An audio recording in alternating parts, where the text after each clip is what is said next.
apresentação, assistindo um pequeno vídeo que possa ilustrar tudo aquilo que a gente vai conversar na noite de hoje, tá? Boa noite para vocês, vamos começar então.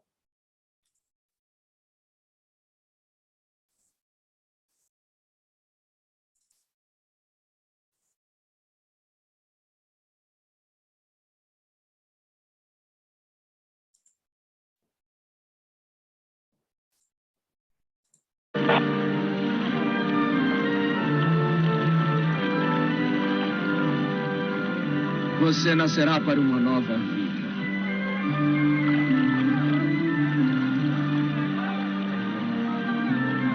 Você nascerá para uma nova vida através do arrependimento. E o Senhor o abençoará por isso. O Senhor se alegrará. Vá em paz. Vá em paz, Ele lhe perdoará.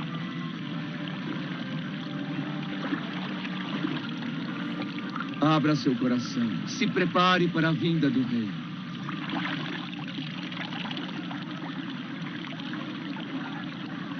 Purifique agora seu coração. Me perdoe, porque eu pequei. Me ajude a ser forte. Seja forte.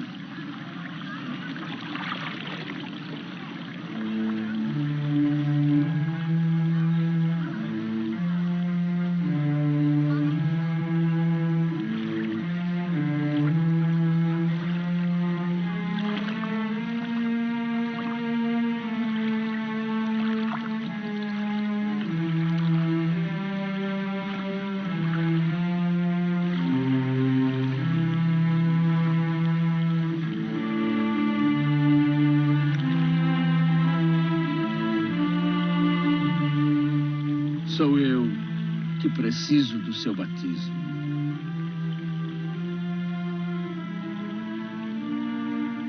E você vem até mim. Que assim seja. Devemos cumprir nossa missão.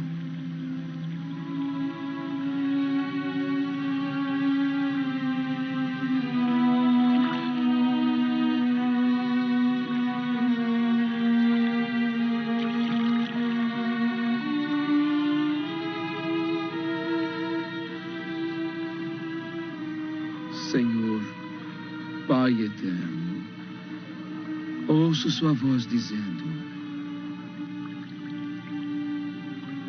este é o meu filho adorado, aquele que eu enviei.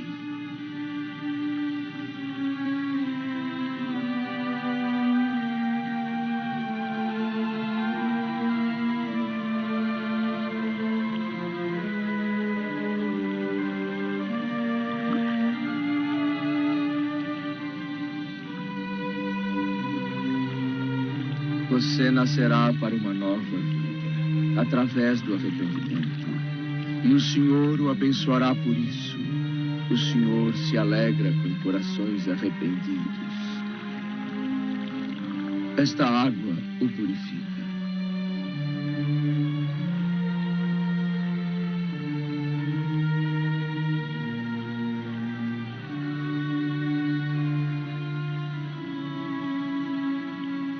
André, Felipe,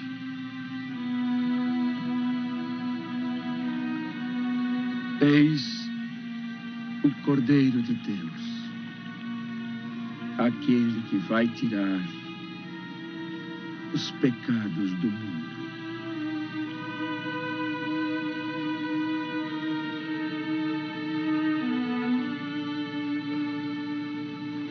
É a ele que devem seguir agora, não a mim.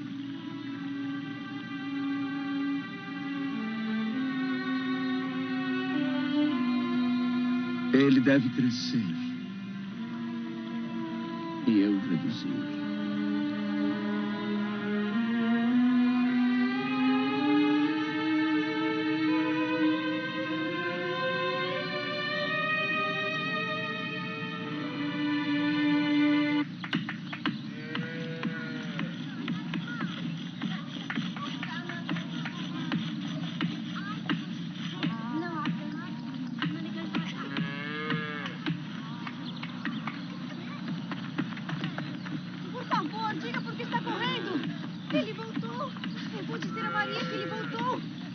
Depressa, depressa. Ele voltou.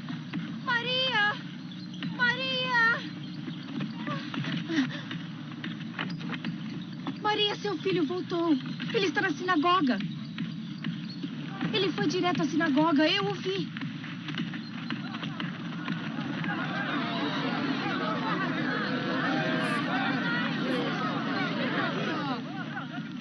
E agora, nossa leitura dos profetas.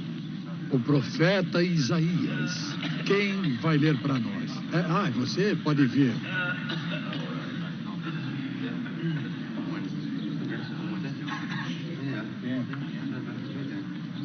Não é o filho de José? Sim, José o carpinteiro. O carpinteiro, que Deus o tenha.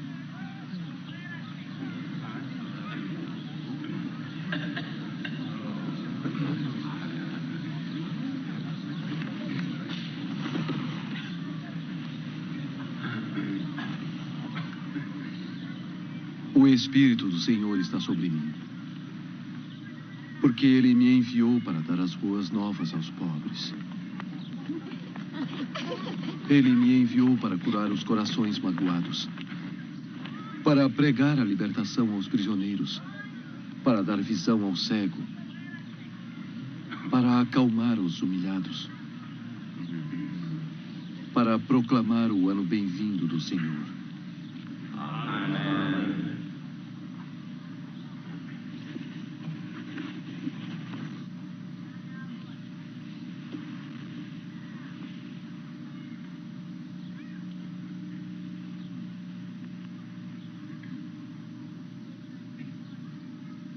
A partir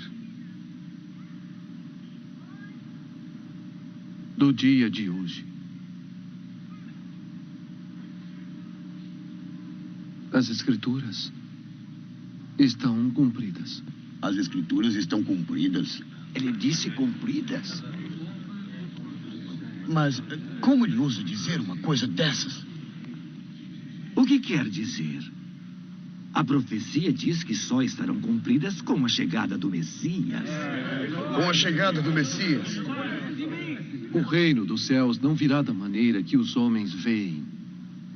Arrependam-se e acreditem nas boas novas. O reino dos céus. Vejam. Já está sobre vocês. Ele não pode dizer isso. Este homem é louco! Rabino, tire as Escrituras dele. Isso é blasfêmia! Ele irá violá-las se as tocar. Ele não pode tocá-las com suas mãos impuras. O Messias ainda não veio.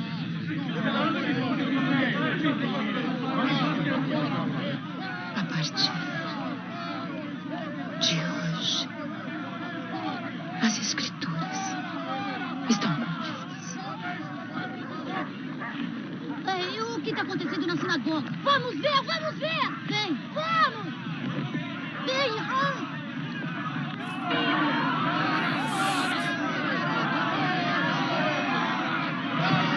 Rabino, o senhor tem que detê-los.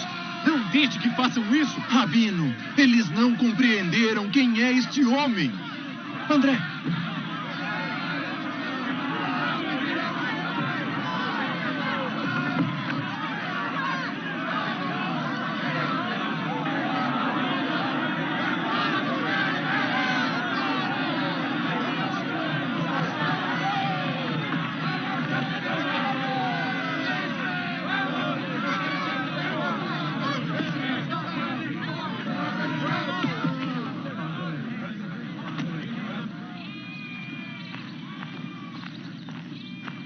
Mestre!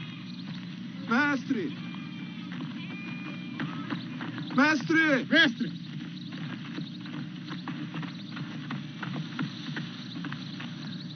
Disseram que devemos nos apresentar. Sou André de Cafarnaum. Eu sou um pescador. Agora, seu seguidor, se me aceitar. Este é Felipe. Fomos mandados por João Batista, o profeta. Ele foi aprisionado pelo rei Herodes Antipas.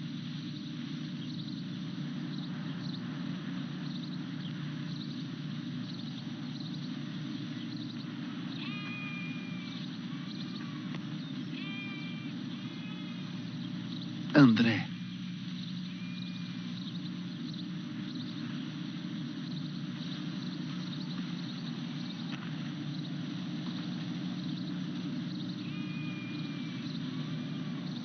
Felipe.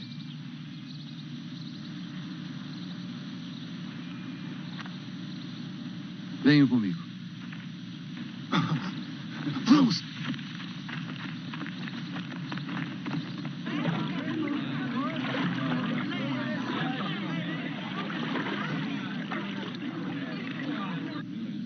Os mandamentos que Deus deu a Moisés há tanto tempo não devem ficar apenas na pedra, mas na mente dos homens.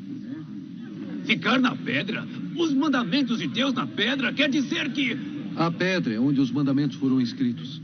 Mas o mandamento em si está vivo. E coisas vivas estão constantemente mudando. Mas os mandamentos são eternos. Não pode mudar as leis de Moisés. Isso mesmo, a lei está aqui. O homem é feito de carne e sangue. E ele muda. Mas não continua o mesmo homem.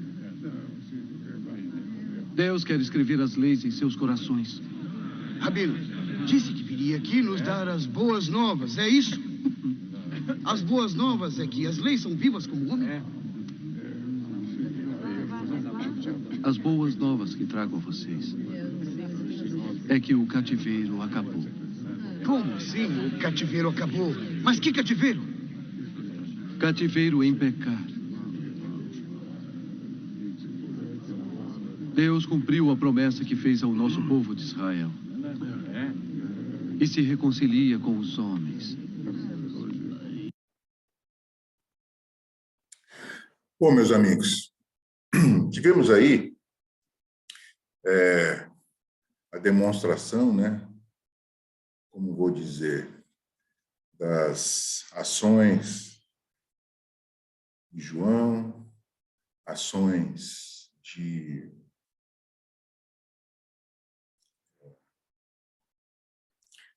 Jesus, para que a gente possa fazer a nossa avaliação, né?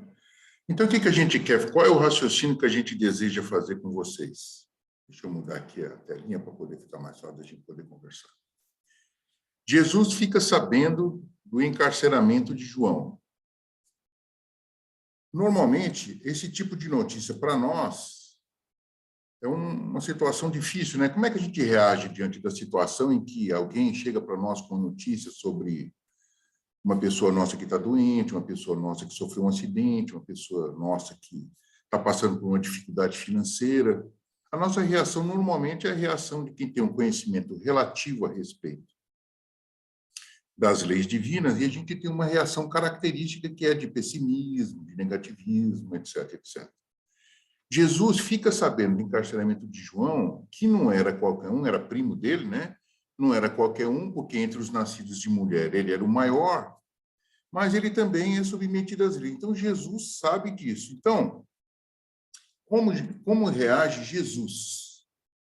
Então, Jesus, que é o Filho de Deus, aquele que foi enviado, né, como ele mesmo coloca lá, para poder libertar a gente do nosso processo mental característico, e ele é um conhecedor das leis, ele conhece os mecanismos das leis de reencarnação, conhece os mecanismos da lei de causa e efeito, que está ligada à lei que está ligado às reencarnações. Ele conhece a lei de equilíbrio e compensação, que é uma outra forma de a gente poder dar o nome de lei de causa e efeito, e conhece também o ciclo de redenção que o professor Pietro Baldi descreve na sua obra, explicando para a gente como é que são os efeitos. Por que a gente toma determinado tipo de decisão e qual a consequência que gera isso, quais são os efeitos e como é que a gente acaba aprendendo com ela. Ele faz a explicação na obra e dá o nome de ciclo da redenção, que a gente vai conversar um pouquinho sobre ela na frente. Então, Jesus era um conhecedor profundo de todas essas leis. Tanto é que ele veio indicado por Deus, né, como uma expressão máxima de amor para que a gente pudesse compreender e entender essas leis, pudesse ter uma forma de exemplo e assim sucessivamente. Então, ele, como o enviado de Deus, sempre obedece às Escrituras. Começa pelo que a gente viu no filme, né? Ele vai lá no dia adequado e lê o trecho de Isaías falando que o Messias viria e que ele já estava presente, porque a partir daquele dia as escrituras estavam cumpridas. Ele quer ser batizado por João, porque João fala, poxa, você vem aqui, eu tenho que ser batizado por você. Ele fala assim, não, as escrituras, a nossa missão tem que ser cumprida. E Batista, que também era obediente, pega e batiza Jesus e observa a pomba voando como uma confirmação, né, do amor divino descendo sobre a terra, como um símbolo, né? E aí, João, como a gente viu no comecinho do filme, ele tem uma característica, né? A forma dele de conversar sempre positivamente. E nesse positivismo dele, ele sempre faz uma advertência constante para todos nós. Fazer penitência. Então, vamos ver aqui. Está no livro Elucidações Evangélicas, que eu vou ler aqui para vocês, rapidinho. Em João 3:2. Então, em João, capítulo 3, versículo 2, ele fala o seguinte: fazei penitência, pois que o reino do céu está próximo. E fala também no item 8, no versículo 8, tratai de produzir dignos frutos de penitência. Então, você vê que ele constantemente chamava a atenção para que a gente pudesse fazer as penitências necessárias para que a gente pudesse desenvolver. E como reagiu Jesus diante da notícia? Qual foi a ação dele, né? Ele vai para Cafarnaum e se expressa em Mateus, que eu também vou ler para vocês aqui rapidinho, para ser bem fidedigno, no livro Elucidações Evangélicas. Mateus 4:17, ele fala o seguinte: a partir daí, Jesus começa a pregar e dizer: fazei penitência, pois o reino do céu se aproxima. E em Marcos 1:15, ele fala o seguinte: pois que o tempo se cumpriu e o reino de Deus está próximo. Fazei penitência e crede no Evangelho. Muito bem, muito bem. Então, você pode ver que há uma similaridade nas orientações de ambos. João passa o tempo todo dele falando para a gente prestar atenção e fazer a penitência necessária para que a gente possa ser feliz. Jesus também vai e diz a mesma coisa e fala que o Evangelho é a forma que nós vamos encontrar para isso, ou seja, a boa nova que ele traz. Aí, o que é penitência? Porque existem tanto, né? Penitência é a consciência e o arrependimento daquilo que a gente tem, daquilo que a gente carrega, daquilo que a gente veio desenvolvendo ao longo das nossas encarnações, como fruto do nosso instinto de sobrevivência, para que a gente pudesse superar. E aí indica para nós uma renovação de caminhos. Ora, a boa nova é justamente o quê? Um roteiro de mudança para os caminhos, para os hábitos que a gente tem, que a gente carrega dentro da gente. E aí vem o Consolador, que a doutrina espírita nos ajudar com isso, ou seja, dizendo para a gente que tudo que a gente carrega foi fruto de um momento para que a gente pudesse seguir, para que a gente pudesse chegar até aqui. Agora, é lógico que com a mudança da ética, com a mudança do processo de justiça, nós todos temos que renovar o que a gente considera adequado e aquilo que não é adequado, tendo como roteiro sempre a boa nova. As relações com o nosso próximo, as relações com o nosso ambiente, a relação com a coletividade e assim sucessivamente. Então, o Consolador é uma forma de a gente compreender isso. E aí, o Consolador também nos ajuda a enfrentar a segunda fase daquilo que a gente chama o ciclo da retomada do conhecimento ou o ciclo da redenção, que é uma metodologia de renovação de caminho.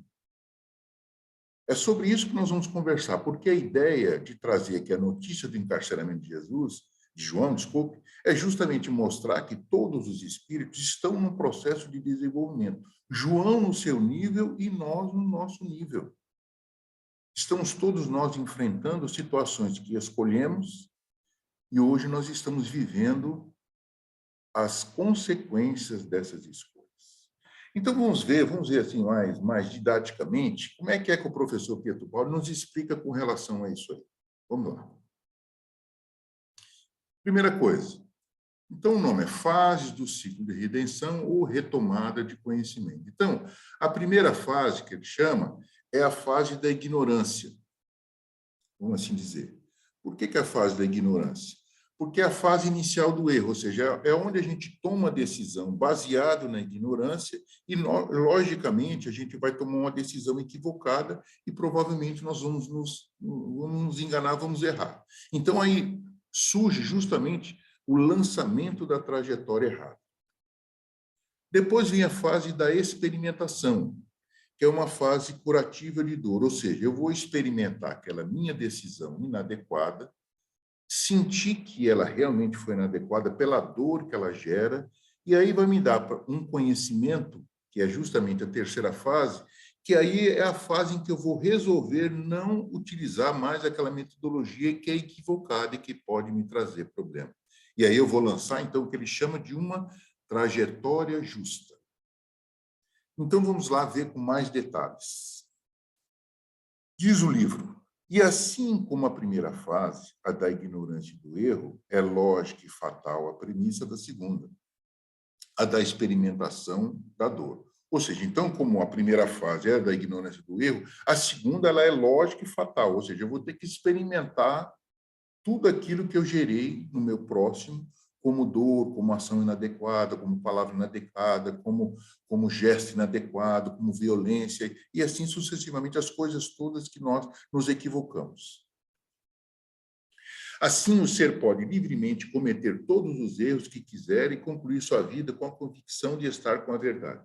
Ou seja, eu tenho liberdade, então, de escolher, e como eu escolho de forma inadequada, eu posso cometer todos os erros que eu quiser. Mas depois eu vou ter que enfrentar isso, né? Como ele diz aqui, e de resto, até certo ponto, os fatos não lhe deram razão, mas assim ele iniciará a nova vida lançando-se a toda velocidade na segunda fase, a da penitência, experimentação, que é pena imposta para expiação desse erro e possível reorientação radical de sua vida. Então, o ser pode livremente cometer todos os erros que ele quiser, porque ele vai acreditar que ele tinha razão, que ele estava certo. Como se a gente fizer uma retrospectiva, se a gente analisar bem como é que são as nossas ações, nós temos sempre certeza das nossas ações. E aí depois a gente vê que ela está inadequada, que ela foi inadequada, que ela gerou uma série de problemas inadequados. E aí, então, eu me lanço numa próxima encarnação, ou num próximo momento, ou no próximo mês, ou no próximo ano, que já é futuro, para enfrentar toda aquela experiência da minha atitude inadequada. E aí, justamente, eu já estou na segunda fase. E essa é a fase da penitência, ou seja, experimentação, que é pena imposta para expiação desse erro. E possível reorientação radical da vida, porque em função de eu sentir todo esse problema, eu falo, poxa, não vou fazer mais isso. Lógico que tem situações em que nós escolhemos tantas vezes agir de determinada forma que elas se transformam num hábito, e aí vai ser necessário um esforço maior para que a gente possa superar toda essa situação. Bom, a primeira fase era positiva para o indivíduo, mas negativa diante da lei. Ou seja, eu estava tomando uma decisão baseada no que eu acho que é adequado, então eu pego e realizo as ações adequadas ou inadequadas que eu quiser e vou sendo feliz e acho que está tudo bem. Não importa quem eu estou lesando, não importa quem eu estou violando, não importa quem eu estou agredindo, não importa quem eu estou passando para trás, não importa quem eu estou traindo. Então, ela é positiva para mim porque eu consigo tudo o que eu quero, mas diante da lei ela é negativa. Esse é o problema, porque diante da lei ela é negativa. E a lei é simples, né? Toda ação produz uma reação, que aí eu vou ter que viver as consequências. Agora, na segunda fase, ela é negativa para mim, porque eu vou enfrentar todos os problemas que eu causei, eu vou experimentar tudo aquilo que eu gerei no outro, mas positiva diante da lei, porque eu começo aí a enxergar o processo e começo a tomar as decisões de mudança de hábito, mudança de forma de enxergar, mudança de forma de me relacionar, para que eu possa superar essa minha forma antiga de ver o mundo. Assim, a função da terceira fase é a de confirmar definitivamente um dado campo de experiências, as penitências, a posição de erro corrigido e de lição aprendida. Trata-se de construir conquistando o conhecimento. Então, a terceira fase é a fase de eu ver, poxa, isso está inadequado, isso não foi legal, isso não se deve fazer, as pessoas sofrem com isso, eu estou sofrendo muito com isso, não devo mais agir dessa forma. Eu estou confirmando esse campo de experiência que eu vivi, que foram as penitências. A posição do erro, que eu estou procurando corrigir, e de lição que eu aprendi, ou seja, confirmando um aprendizado. E aí eu estou, então, começando a construir um conhecimento, uma consciência de que isso não está adequado, para que minhas próximas decisões não sejam mais equivocadas como foram aquelas, baseadas na ignorância. Por isso que o ciclo é chamado de retomada do conhecimento. Pelo conhecimento, eu vejo que eu não devo agir mais daquela forma, porque a minha primeira decisão não foi em função da ignorância, de eu saber que eu ia sofrer as consequências, de eu saber que aquilo que eu estou fazendo é inadequado. Então, agora eu começo a recuperar esse conhecimento, porque esse conhecimento é originário da nossa criação divina. Deus, quando nos criou com todo o conhecimento necessário para a condição de filho. Nós fomos tomando decisões inadequadas, né, em função de uma decisão inicial, da gente não reconhecê-lo como pai, e aí essa ignorância vem nos prejudicando. Bom, a evolução consiste, então, na reabsorção da ignorância pela experiência ou pelo conhecimento. Isso tudo está sendo explicado lá no livro Técnica Funcional da Lei de Deus, as 3 fases do ciclo de redenção, do professor Pietro Bauer, que todo mundo pode ler e pode ver como isso vem ampliar a visão todinha que nós temos da lei de causa e efeito, que é tão difundida na doutrina espírita. Bom, aí nós temos um exemplo para a gente poder compartilhar com vocês. Aí, ó. Imaginemos 2 indivíduos. Um homem da primeira fase, que está tomando decisão baseada ainda naquela forma de pensar dele próprio, né, que tem as compostas de ignorância, e o homem da segunda fase, que já passou pela primeira fase e está vivendo a segunda fase, que é a fase da experimentação. O primeiro homem vive no primeiro período do ciclo, do erro, pela ignorância das consequências. E o segundo homem vive no segundo período da correção do erro, experimentando a dor, na experimentação da dor. O primeiro homem é esperto, sabe viver, escolheu o caminho cômodo e por ele vai sem fadiga, sem sofrimento, sem dor, realizando aquilo que ele quer, né? Feliz por ter descoberto a vida fácil. Bastava somente um pouco de astúcia e ele, convencido da própria inteligência, de repente faz a descoberta. Ou seja, basta que eu tenha essa vida de ter vantagem em tudo, saber enganar as pessoas adequadamente para que elas possam me dar o que eu quero, ou ter uma vida em que tudo é em função da gente. E a gente fica feliz quando isso começa a funcionar. E quanto mais funciona, mais a gente faz, porque funciona. É aquilo que ele falou lá atrás. Quanto mais a gente faz, mais a gente continua fazendo porque funciona. E funcionando, a gente acha que está certo. E aí, depois, a gente entra toda a velocidade na fase 2, que ele falou lá atrás, né? No conteúdo que a gente estava lendo o texto. O segundo homem não é ladino, é honesto. Escolheu o caminho íngreme, que sobe, cheio de pedras agudas, e por ele vai com esforço. E a gente já viu que muitas vezes o caminho da honestidade é esse, né, pessoal? As pessoas não compreendem a gente, as pessoas acham que a gente não deve ser bobo, as pessoas acham que não tem nada demais, porque o jeitinho é uma coisa natural, e o jeitinho está enquadrado no processo da astúcia, da esperteza, que vive o homem da primeira fase por achar que não haverá consequências daquilo que ele faz. Caminha pensativo, escavando a própria alma, ocupado com profundo trabalho de introspecção a fim de compreender o sentido e valor da vida difícil, a sua função redentora e suas metas longínquas. E é isso mesmo, né? O interessante é que parece que a gente só começa a fazer isso quando a gente está numa idade mais madura, né? Que a gente começa a procurar entender o porquê. se a gente conseguiu não cair na revolta, a gente fica buscando uma resposta, né, do porquê que é necessário, porquê que a gente tem que fazer esse processo todo de introspecção e de busca interior para compreender o porquê de tantas dificuldades e tantas dores. Ele não é mais tão ingênuo a ponto de se crer inteligente só pelo fato de ser astuto, porque experimentou as consequências do deixar-se enganar pelo orgulho. Então, vocês vejam quanto material a gente tem para estudar a respeito dessa situação que a gente vive, né?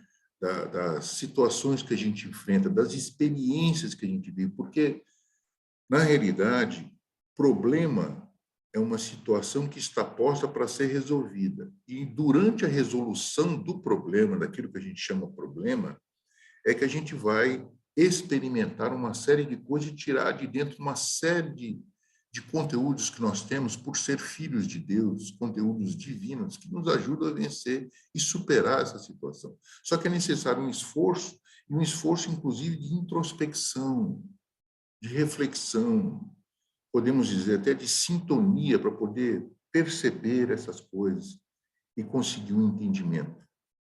Principalmente o entendimento do que a gente experimentou como dor.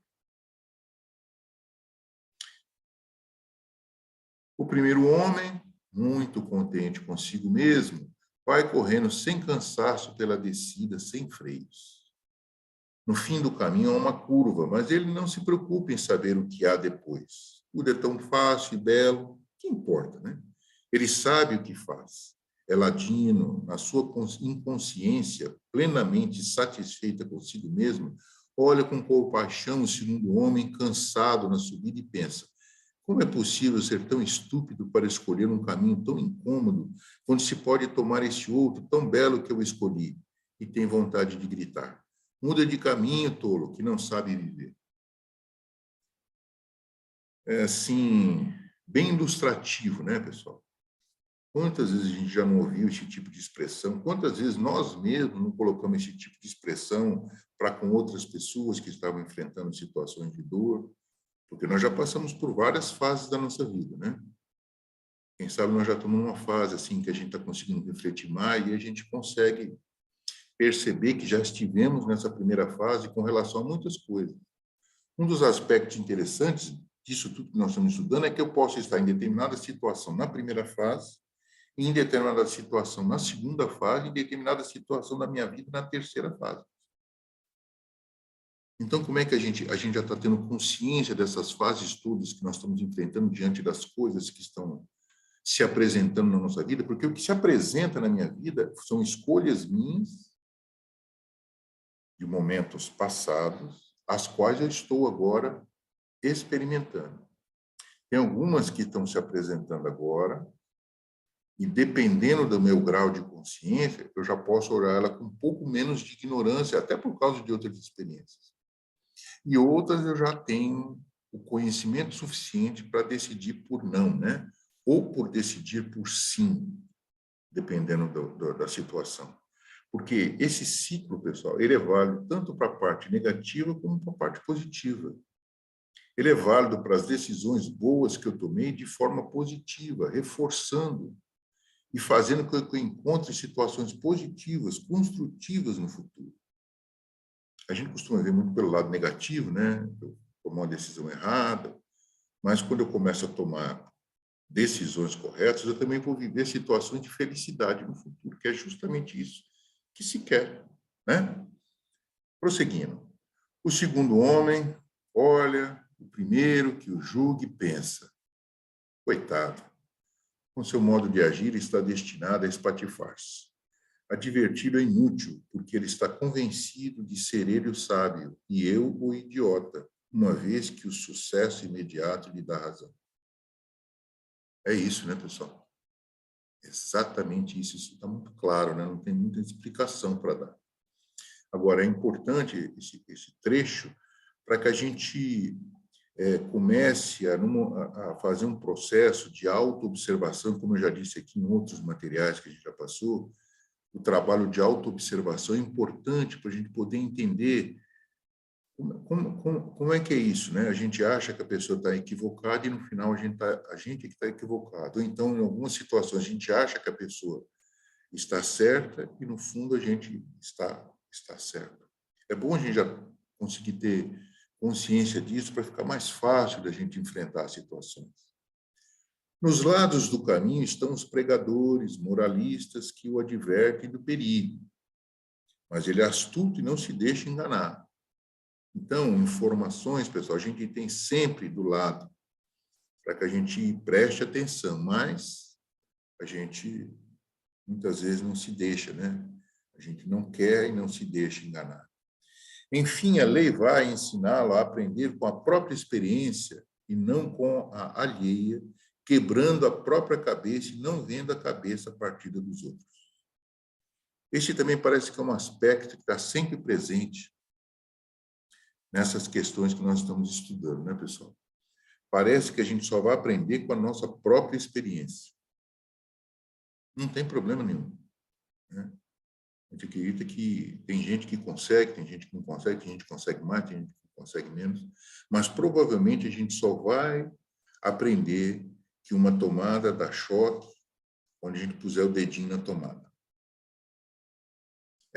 Não pode afirmar que isso é com 100% das pessoas, pessoal, mas é bem próximo do 100%.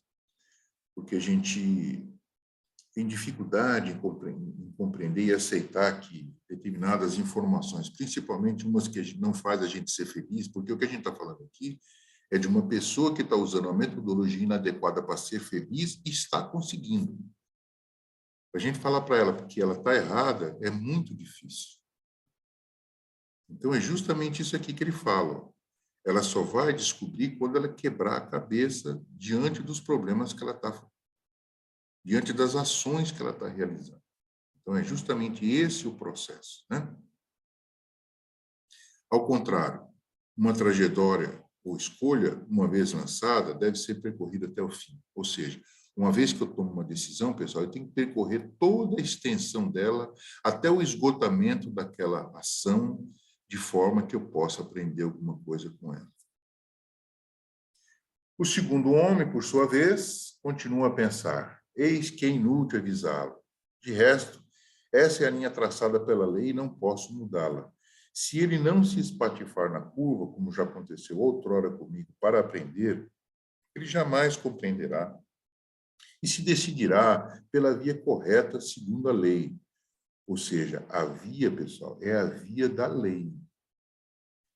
E o que é bom na lei é que toda vez que a gente se afasta dela, toda essa situação de dor é um mecanismo de nos trazer de volta para a linha da lei. Então, quanto maior o meu afastamento da linha da lei, maior a dor. E aí, quando eu começo a voltar, essa dor vai diminuindo até que ela desaparece, a hora que eu estou andando novamente no caminho da lei, no caminho adequado. Então, como ele fala aqui, volto a repetir, se ele não se espatifar na curva, como já aconteceu outra comigo, para aprender, ele jamais compreenderá e se decidirá pela via correta, segundo a lei, deixando o caminho do erro, deixando de se afastar do caminho adequado. Deixemo-lo, pois, nas mãos de Deus. É necessário provar, experimentar, para a gente poder acreditar. Bom, qual é a conclusão? Teremos sempre indivíduos do tipo do primeiro e do segundo homem. E os primeiros não compreenderão o segundo, senão depois de haver chegado, através dos seus equívocos, dos seus erros e relativo choque com a lei, à segunda fase da dor. Somente depois de ter experimentado, pode quem ignora a estrutura da lei compreender que a felicidade não se poderá jamais chegar pela via fácil da descida, mas somente pela via difícil da subida, como é adequado, ganhando felicidade. Por quê? Porque a gente vai estar na subida fazendo os trabalhos de reflexão necessários para que a gente compreenda toda a estrutura e o processo todinho pela qual a lei funciona. Então, esse é o nosso chamamento, pessoal, para o nosso estudo da noite de hoje. A ideia é a gente compreender que todos nós estamos enfrentando situações hoje, no dia a dia, de acordo com a fase que a gente se encontra com relação a determinada situação da nossa vida. Coletivamente, a gente pode dizer que a gente está experimentando uma situação de uso inadequado da nossa saúde, da nossa forma de ver o mundo, da nossa forma de enxergar o mundo. E aí estamos todos nós enfrentando a situação da dor através da doença. Mas que todos nós podemos, aproveitando todo esse ensinamento, aproveitando todas essas informações, enfrentar isso de forma a usar a reflexão, de forma a poder compreender como é que a lei divina funciona. Porque a lei divina funciona baseado em nos experimentar naquilo que nós temos condição de enfrentar. São vários aspectos que nós temos que enfrentar. Então, em cada um deles, nós vamos estar em determinado momento, mas podemos muito reduzir a primeira fase, que é justamente a questão da ignorância, aproveitando todos os conteúdos que estão sendo veiculados através das palestras, toda a literatura que já existe através disso, através que fala sobre isso que nós estamos conversando, e outras literaturas que vão nos ampliando a visão para que a gente possa ter a forma adequada de encarar a segunda fase por aquilo que nós já escolhemos e temos o conhecimento adequado para, ao irmos para a primeira fase, em qualquer situação, a gente ir com mais conhecimento, para que a gente não cometa mais os mesmos deslizes e tenha que viver situações de experiências tão doloridas como são as que a gente está vivendo. Isso temos que olhar, analisando para conosco mesmo e ter a devida tolerância e compreensão para aqueles que convivem com nós, que enfrentam fases diferentes, né, da vida, porque isso é outra coisa que mexe muito com a gente. São as pessoas que a gente ama enfrentando essas fases e a gente ter ali a calma para saber como é que vai dar para ela informações úteis para que ela possa decidir de forma melhor, ou seja, enfrentar melhor a experiência de dor que está vivendo. Esse é o motivo pelo qual nós estamos aqui conversando, pessoal. É justamente procurando dar informações para que, se já tomamos decisão e estamos enfrentando a fase da experimentação, possamos enfrentá-lo com maior tranquilidade, com maior alívio. E, se não, a gente poder enfrentar, ou seja, tomar a decisão inicial de forma menos equivocada, para que a gente possa ter mais felicidade. Muita paz a todos, muita harmonia, que Deus possa nos ajudar, possa abençoar todos nós, nossos lares e todas as pessoas a que amamos. Muita paz, que assim seja. Até logo.